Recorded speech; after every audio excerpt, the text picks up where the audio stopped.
সবাই সবার গার্লফ্রেন্ডের জন্য অপেক্ষা করে, আর এই যে আমাকে দেখো, আমি আমার বয়ফ্রেন্ডের জন্য অপেক্ষা করছি।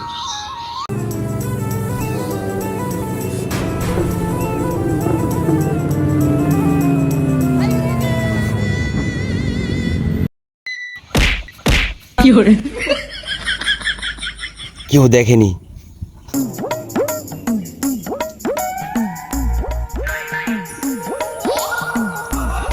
তোমার আসার সময় তখন হলো, আর এই সব কি ড্রেস পরে এসছো?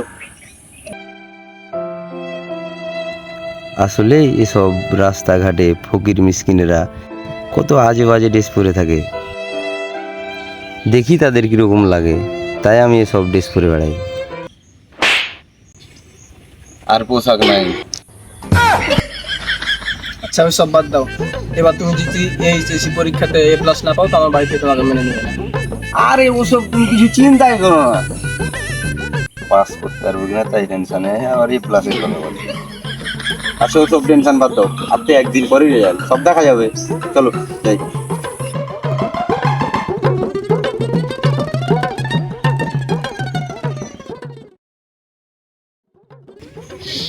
আরে আজকে তো আমার জানের রেজাল্ট দেওয়ার কথা, দেখি তারে ফোন দেখি পাই।